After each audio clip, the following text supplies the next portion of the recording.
자, 회의관리 1급 문제 51번부터 60번까지 한번 보겠습니다. 자, 회의관리 1급 문제 51번입니다. 다음은 제조업을 영위하는 주식회사 3일의 대손 충당금 관련 자료입니다. 이를 기초로 주식회사 3일의 대손 충당금 한도 초과액을 계산하면 얼마인가 입니다. 단 정기 대손 충당금의 부인액과 단기 중에 발생한 대손액에 대한 부인액은 없습니다. 그러니까 이게 만약에 있다 하면은 이제 이 부인액 자체도 세무 조정할 때 고려를 해줘야 되는데 정기의 대손 충당금 부인액이 0원이니까 이 부분에 대해서는 그냥 신경 쓰지 마세요 라는 의미가 돼요. 자, 일단 첫 번째 거 자 봅시다. 첫 번째는 일단은 대손 충당금이 얼마 있는지 자 한번 계산해 보도록 하죠. 자, 이건 회계상 대손 충당금 자 볼게요. 자, 이걸 T자를 먼저 그려놓고 시작하자면은 기초는 오른쪽에 있습니다. 대손 충당금은. 그래서 얼마냐면은 1000만원. 근데 이 중에 송금 불선입된 금액은 없어요. 그래서 없고, 그 다음에 단기에 이제 대손 발생된 금액은 없고, 그래서 추가 설정 금액이 얼마냐면은 500만원. 그래서 기말 금액은 얼마냐면은 1500만원. 이렇게 됩니다. 이게 바로 회사 계상액 금액으로 보시면 돼요. 그래서 회사 계상액은 이 금액으로 맞춰주시면 되고요.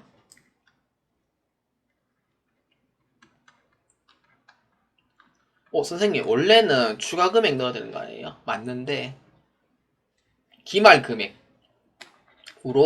조정하는 대상이 돼요. 그래서 이렇게 보는 게 좀 더 편해요. 그럼 두 번째는 세무 쪽인데 세무 쪽은요 이제 설정 대상 채권 똑같아요. 설정 대상 채권 금액에 곱하기 둘 중에 하나 큰 금액을 정해주시면 돼요. 어떤 거? 대손 실적률이라든지 아니면은 1% 중 큰 금액으로 정해주시면 돼요. 이렇게. 근데 대선 실적률은 0.5%잖아요. 그래서 둘 중에 하나 큰 금액으로 정해주시면 돼요. 그래서 얼마? 1%짜리로 해주시면 돼요. 그래서 1%로 잡아주시면 돼요. 그래서 대상 채권 금액 얼마? 10억. 그래서 이거 하면 얼마예요? 1000만원이 됩니다. 맞죠? 그래서 이 금액의 차이. 세무는 1000만원까지가 한도예요.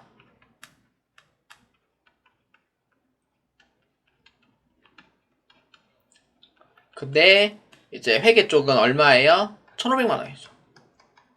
한도가 넘었어요? 안 넘었어요? 한도 초과죠. 얼마예요? 맞습니다. 500만원은 비용으로 인정을 못 받아요. 그래서 51번이다 몇 번이에요? 맞습니다. 2번으로 체크해 주시면 되겠습니다. 자, 회의관리 1급 문제 52번입니다. 다음 중 지급이자 송금 불산입 세무조정이 필요한 항목으로 올바르게 짝지어진 것은 입니다. 송금 불산입이 이제 세무조정이 이제 필요한 사항이에요. 예를 들어서 뭐 한도 초과됐다든지 아니면은 처음부터 송금 불산입이라든지 그런 부분으로 보면 돼요. 자, 1번 비실명 채권의 증권 이자 상당액입니다. 비실명이죠, 말 그대로. 누구인지는 몰라요. 그래서 당연히 비용으로 인정받을 수는 없어요. 송금 불산입이 됩니다. 그 다음 두 번째 법인 운용 차입금에 대한 이자. 법인 운영 차입금은 뭐예요? 그렇죠. 이거는 뭐 그냥 손비 인정되죠. 송금 불산입 아니에요. 이건 올바르게 썼기 때문에. 건설자금 이자. 특정 차입금에 대한 건설자금 이자가 있을 경우에는 송금 불산입으로 인정을 해요. 왜냐면은 취득 원가에 포함시켜야 되는 규정인데 이걸 이자 비용 처리했는 거기 때문에 송금 불산입이고 소득 처분은 유보 발생을 합니다. 일반 차입금은 관계없어요. 그 다음에 업무 무관 자산 등 관련이자 업무 관련 없으니까 당연히 비용으로 인정 못 받죠. 그래서 송금 불산입으로 보아주시면 돼요. 그래서 어떤 거예요? 기읍, 디귿, 리을이 됩니다. 그래서 52번이다 몇 번이에요? 맞습니다. 3번으로 체크해 주시면 되겠습니다. 자, 회의관리 1급 문제 53번입니다. 주식회사 3일에 제23기 가지급금 인정이자 계산과 관련한 자료이다. 가지급금 인정이자와 관련된 주식회사 3일에 세무조정으로 옳은 것은 입니다. 단 회사는 가지급금 인정이자 계산 시 가중평균 차입이자율을 사용하고 있습니다. 그래서 가중평균 차입이자율을 쓰고 있다는 거죠. 자, 당좌대출 이자율은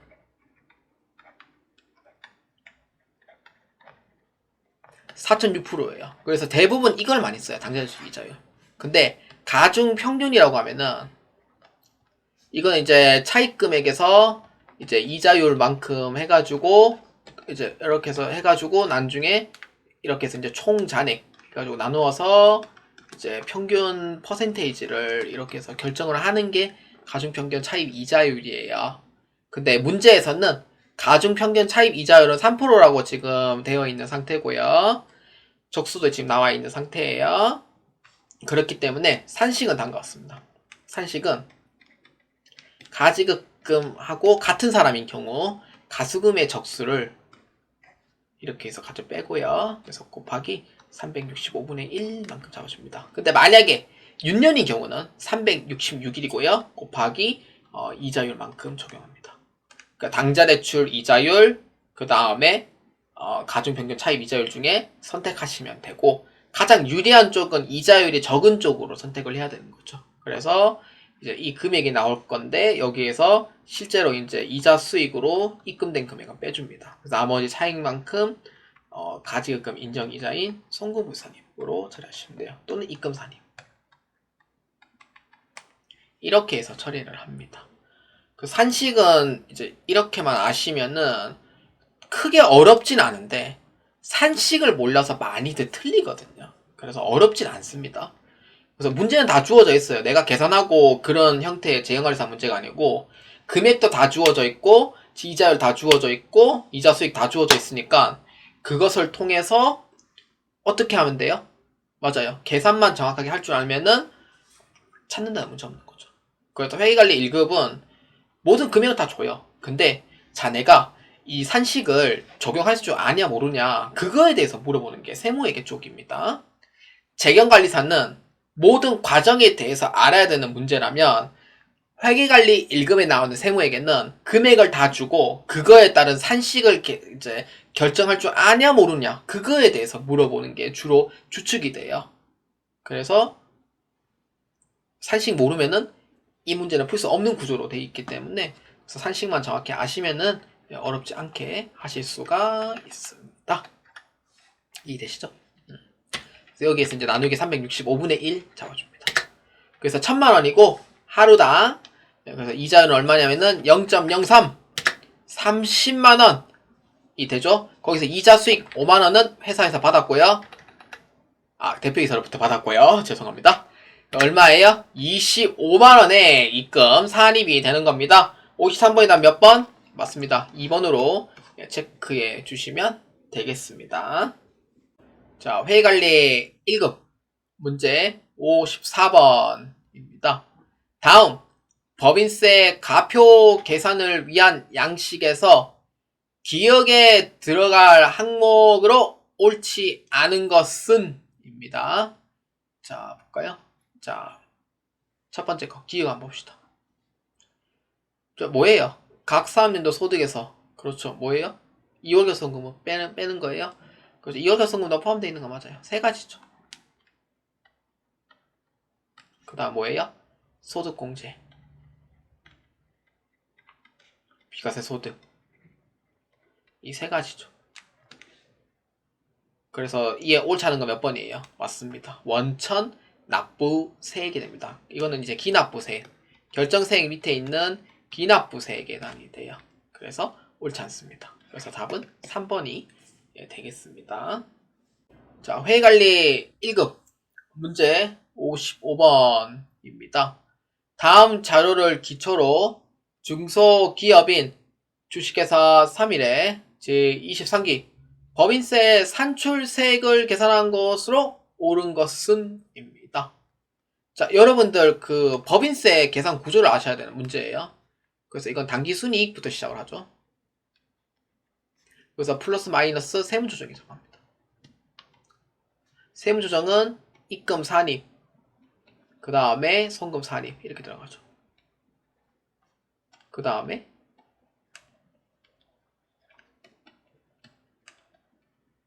풀 네임을 적으면 이렇게 됩니다. 그 다음에 뭐예요? 각 사업연도 소득이 돼요. 이렇게 됩니다. 자, 각 사업연도 소득 금액이 2억 원이 나와 있어요. 그러니까 내가 계산할 필요가 없어요. 이미 금액이 다 주어져 있고 계산하는 방법만 정확히 알면은 다 할 수 있는 문제 이렇게 되는 거예요. 자, 그래서 각 사업연도 소득에서 어떻게 돼요? 그렇죠. 2월 결손금, 그 다음에 아까 적어둔 거 비과세 소득, 소득공제 이걸 빼면 되죠. 그러면은 과세 뭐예요? 과세 표준이 나오는 거죠.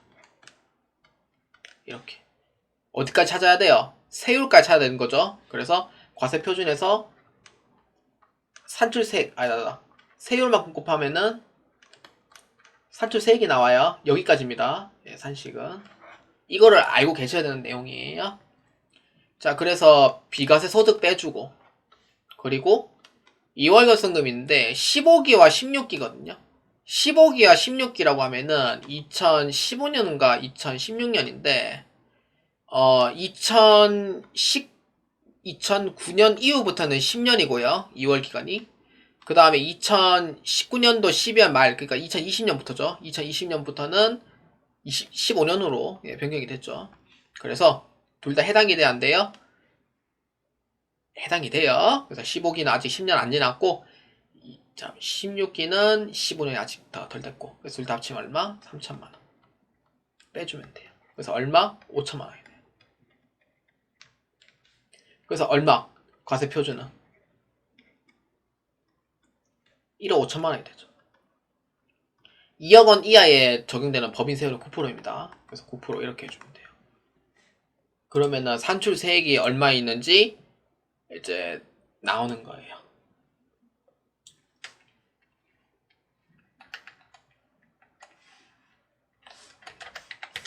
(1,350만원이) 됩니다.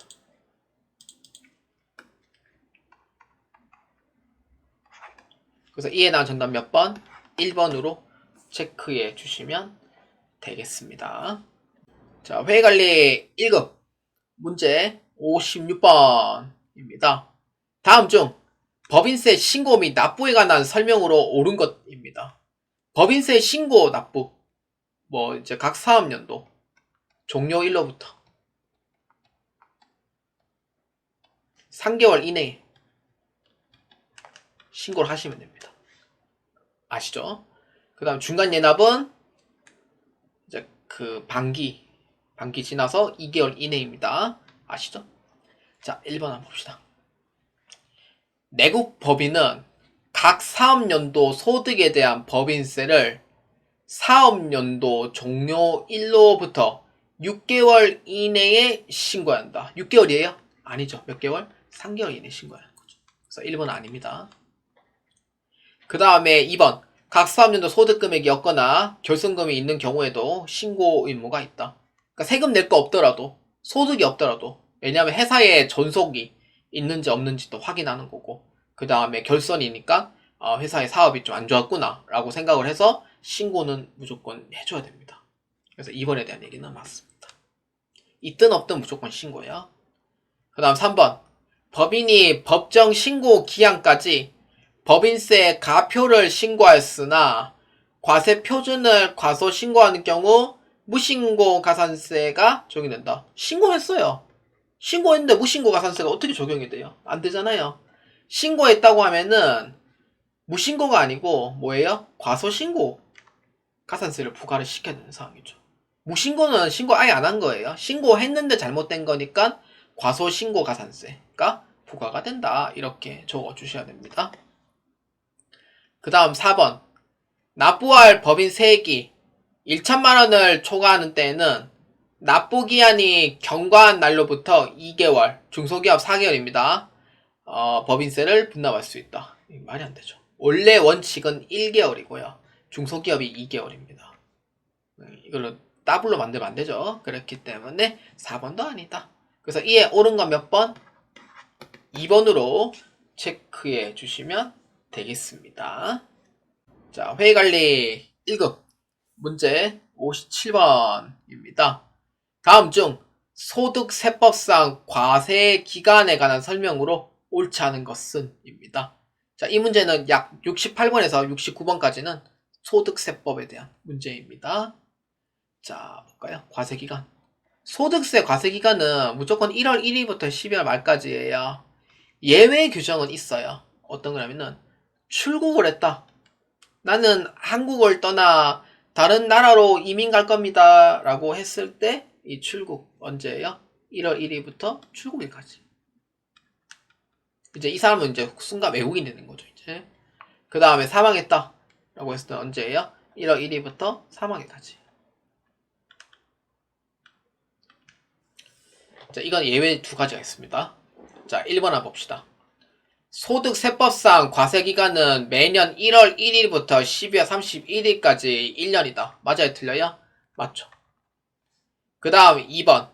납세 의무자가 폐업하더라도 1월 1일부터 12월 31일까지를 일과세기간으로 한다. 맞아요? 틀려요? 폐업하더라도. 폐업은 소득세가 끝나는 게 아니에요. 다른 소득도 존재하기 때문에 12월 말까지로 봐야 됩니다. 그래서 이거 폐업 조심하셔야 돼요.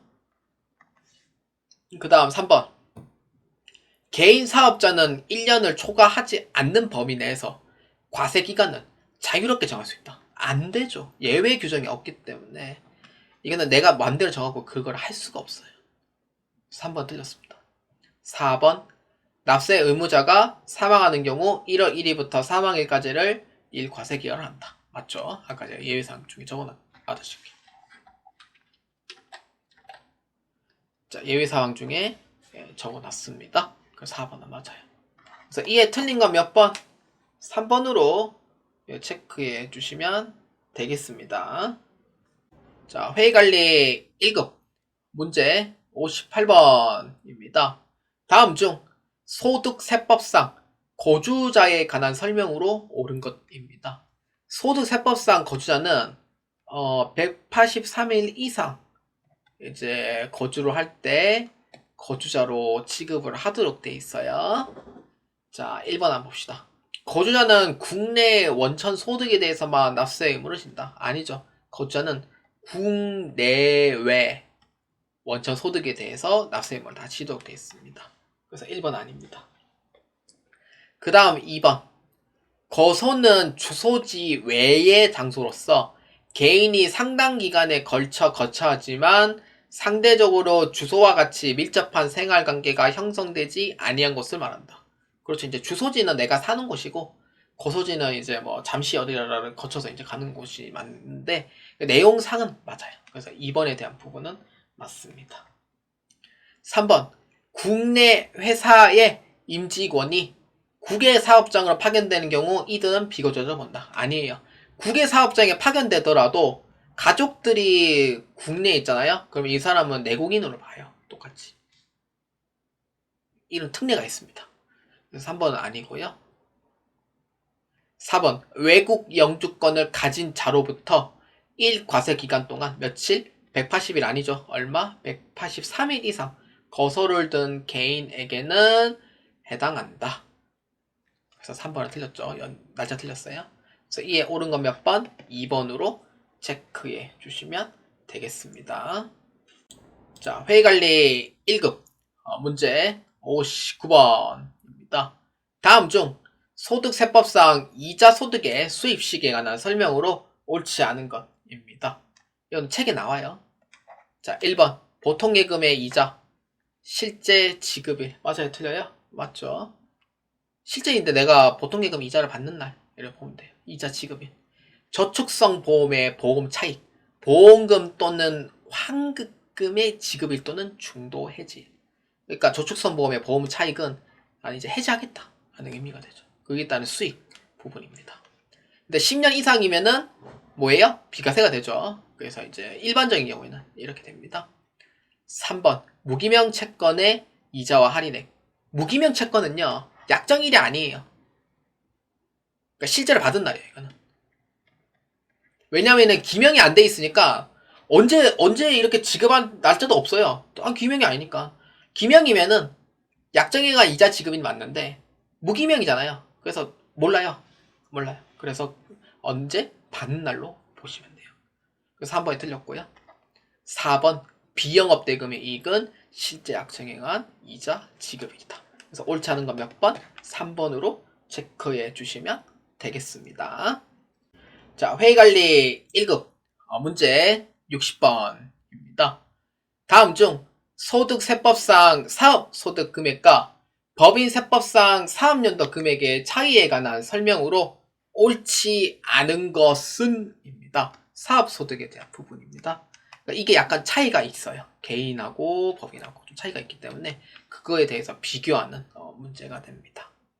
자, 1번 개인 사업의 대표자에게 지급하는 급여는 필요경비로 인정되지만 법인의 대표자에게 지급하는 금액은 송금으로 인정되진 않는다. 반대예요.